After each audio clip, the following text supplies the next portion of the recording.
Hi hello నమస్తే welcome to my channel భయ్య. ఈ ఛానల్ కొత్తగా చూస్తున్నట్టయితే ముందుగా సబ్స్క్రైబ్ చేసుకోండి. అలాగే నేను చెప్పేవాడు మాత్రం అందరికీ షేర్ చేయండి భయ్య.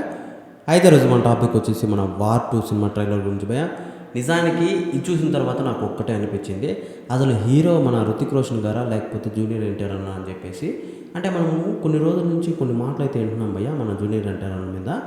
ఏంటంటే అసలు ఆ సినిమాలో 10 నిమిషాలే ఉంటాడు, 20 నిమిషాలే ఉంటాడు, 30 నిమిషాలే ఉంటాడు, అసలు విలన్ రోల్ చేస్తున్నాడు మీ హీరో అది ఇది అని చెప్పేసి అయితే చెప్పుకుంటూ రావడం అయితే నేను చాలాసార్లు అయితే గమనించాను. అలాగే చాలామంది మాటల్లో కూడా చూశాను భయ, చాలా వీడియోస్లో కూడా చూశాను, చాలా దారుణంగా ట్రోల్ కూడా చేయడం కూడా చూశాను.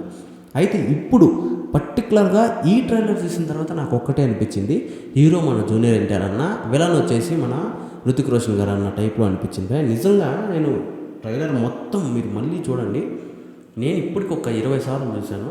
నాకు ఎన్నిసార్లు చూసినా కూడా ఈ జూనియర్ ఎన్టీఆర్ అనే హీరోగా అనిపిస్తున్నాడు, కానీ విలన్గా అయితే మన రుతిక్ రోషన్ గారే అనిపిస్తున్నప్పుడు ఎక్కడ కూడా నాకు అదే అనిపిస్తుంది. కానీ ఇది పర్టికులర్గా ఎంత చూసినా కూడా అలానే అనిపిస్తుంది భయ్య. ట్రైలర్ మాత్రం ఒక పీక్స్ ఉందని చెప్పొచ్చు భయ్య. అసలు జూనియర్ ఎన్టీఆర్ పర్ఫార్మెన్స్ అయితే ఇంకా ఒక హై అని చెప్పొచ్చు.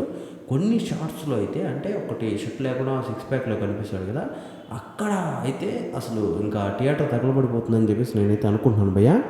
ఇంకోటి వచ్చేసి మన రుతిక్ రోషన్ గారిని కూడా ఏం తీసుకోలేదు భయ్య. నాకు తెలిసినంత వరకు అసలు ఇద్దరు పోటాపోటీగా చేసినట్టు అనిపించింది భయ్య. ఎక్కడ కూడా అసలు వీళ్ళు తక్కువ వీళ్ళు ఎక్కువ అన్న టైప్లో అనిపించలేదు. కాకపోతే ఎంతకి మనము కరెక్ట్గా అబ్జర్వ్ చేస్తే ఖచ్చితంగా జూనియర్ ఎన్టీఆర్ అన్న కొంచెం ఎక్కువే చేశాడేమో అన్న టైప్లో అనిపిస్తుంది భయ్య. అంటే మన రుతిక్ రోషన్ గారిని డామినేట్ చేశారేమో అన్న టైప్లో అనిపించింది భయ్య. అసలు ఆయనే స్టన్ అయిపోయింటాడు, అసలు నన్ను డామినేట్ చేశాడంటే ఎవర్రా బాబు అన్న టైప్లో అయిపోయింటుందని చెప్పి నేనైతే అనుకుంటున్నాను భయ్య. నిజం చెప్పాలంటే ఇలాంటి కాంబినేషన్లు మనకు చాలా కొత్త కాదని చెప్పేసి నేనైతే అనుకుంటున్నాను భయ్య. అంటే మన RRR సినిమాతో ఎలాంటి పర్ఫార్మెన్స్ ఇచ్చాడో మన ఎన్టీఆర్ అన్న మనందరికీ తెలిసిన విషయమే. అక్కడి నుంచి కట్ చేస్తే సేమ్ ఇప్పుడు మళ్ళీ మల్టీ స్టారర్గానే చేస్తున్నారని చెప్పొచ్చు. ఇప్పుడన్నా ఒక ఇండస్ట్రీ నుంచి మల్టీ స్టారర్ అంటే ఇప్పుడు 2 ఇండస్ట్రీలో మల్టీ స్టారర్ అని చెప్పేసి ఇదైతే వస్తుంది భయ్య. అయితే ఆగస్టు 14వ తారీఖున అయితే సినిమా రాబోతుంది భయ్య. ఒక్క కూలీ సినిమా కాదు, 100 కూలీ సినిమాలు వచ్చినా కూడా ఇది కొట్టుకోబోతుంది అని చెప్పేసి నేనైతే అనుకుంటున్నాను భయ్య ట్రైలర్ చూసిన తర్వాత. అయితే ఈ ట్రైలర్ చూసిన తర్వాత మీకేమనిపిస్తుందో కింద కామెంట్లో తెలియజేయండి భయ్య. మర్చిపోకుండా తప్పకుండా దయచేసి